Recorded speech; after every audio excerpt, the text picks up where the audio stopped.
नमस्कार सम्पूर्णमा म पवि श्रेष्ठको तर्फबाट 2082 सालको बडा दशैंको हार्दिक मङ्गलमय शुभकामना व्यक्त गर्दै देश विदेशमा छरिएर रहनुभएका सम्पूर्ण आमा बुवा दिदी बहिनी दाजुभाइ तथा सम्पूर्ण मेरो साथीभाइलाई दशैंको धेरै धेरै शुभकामना भन्दै आजको भिडियो म स्टार्ट गर्छु। यो चाहिँ हाम्रो दशैंको प्रिपरेसन टिका चमरा। यहाँ हुनुहुन्छ मम्मी हाम्रो टिका लगाइदिन रेडी अनि यहाँ हुन्छ सबैजना। यहाँ चाहिँ म छु म चाहिँ ड्रेस चेन्ज गरेर आउँछु।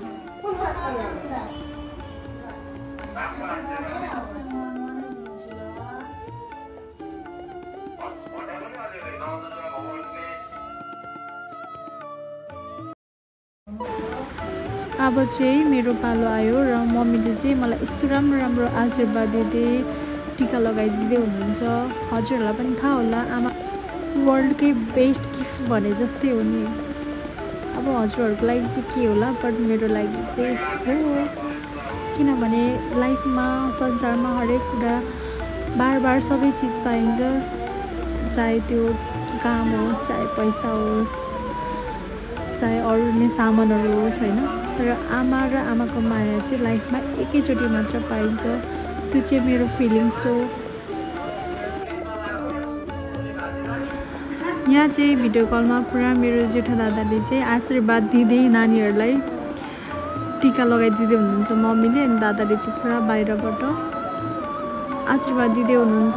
उहाँ नभए पनि भिडियो कलमा बोलेर आशीर्वाद दिँदा अनि हामीसँग सबैसँग बोल्दा एकदमै खुसी रमाउँदै हामी पैसा थाप्दैछौँ। ये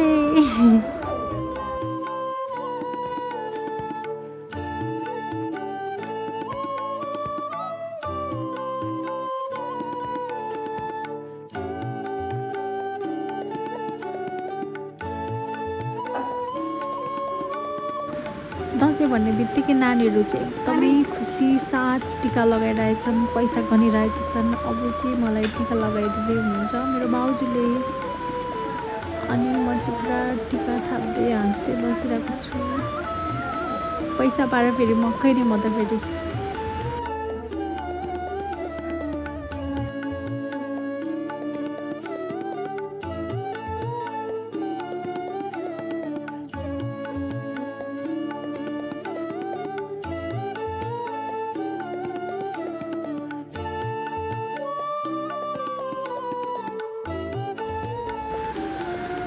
उहाँहरूलाई हेर्न सक्नुहुन्छ हाम्रो घरको प्यारी प्यारी दुईजना लक्ष्मी हुनुहुन्छ, उहाँहरूलाई चाहिँ म टिका लगाइदिँदैछु।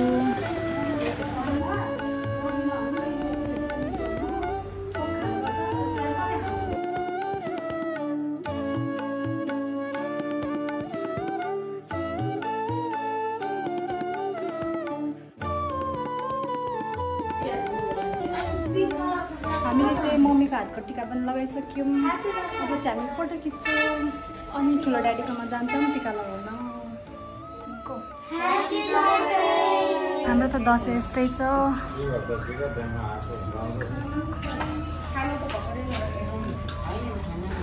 अब चाहिँ हामी आयौँ ठुलो ड्याडीको घरमा। ठुलो मम्मी र ठुलो ड्याडीले चाहिँ यस्तो राम्रो आशीर्वाद दिँदै हामीहरू सबैजनालाई टिका लगाइदिँदै हुनुहुन्थ्यो। अनि हामी चाहिँ फेरि हो मक्ख परेर पुरा आशीर्वाद सुन्दै टिका लगाउँदै गरिरहेको छौँ। हजुरहरूले हेर्न सक्नुहुन्छ।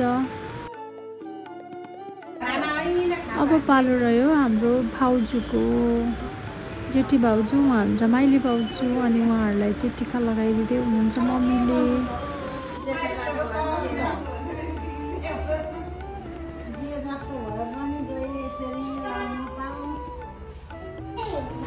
र अब चाहिँ मम्मीले टिका लगाइदिँदै हुनुहुन्छ भदै र भदैनी बुहारीलाई अनि सानो सानो बहिनी र भाइहरूलाई। अब चाहिँ हामी फेरि टिका लाउन जानु आँटेको गाइस।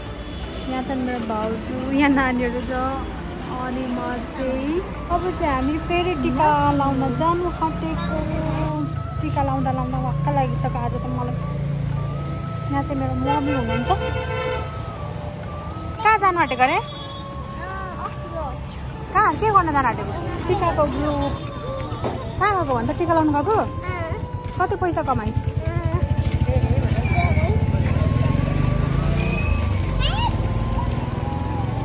गहनहरू हाम्रो चाहिँ टिका लगाउने ग्याङ यता छन् अनि हामी यता छौँ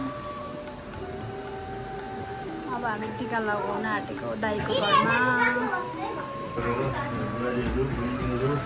अब चाहिँ हामी आयौँ जेठो दादाको घरमा हजुरहरूले पहिल्यै पनि भिडियोमा देखिसक्नु भएको होला दादालाई अनि दादाहरूकै घरमा चाहिँ हामी टिका लगाउन आएको छौँ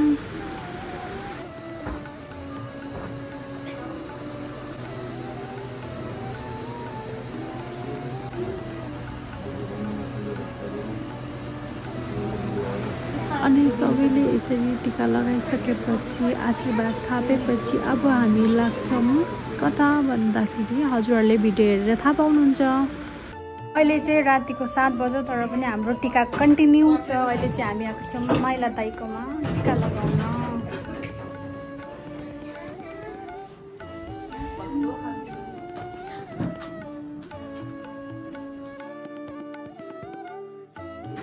सुन्नुभयो होला है मैले भनेको माइला दाइको घरमा आइसक्यौँ र अब चाहिँ हामी यहाँनिर टिका लगाउँदै अब होइन खानातर्फ लाग्छौँ यो रहेको छ हाम्रो रातिको हल्का हल्का खाना दसैँमा त्यस्तै हो है मासु खाएर दिमाग खराब यता हुन्छ भाउजू उहाँ चाहिँ एकदम इन्जोय गरेर खाइरहनु भएको छ अनि उहाँ हुनुहुन्छ मेरो दिदी र 2 जना प्यारो छोरीहरूलाई पनि मेरो भ्लगमा स्वागत छ 7 बजिसकिसक्यो र फाइनली हाम्रो चाहिँ टिका पनि सक्यो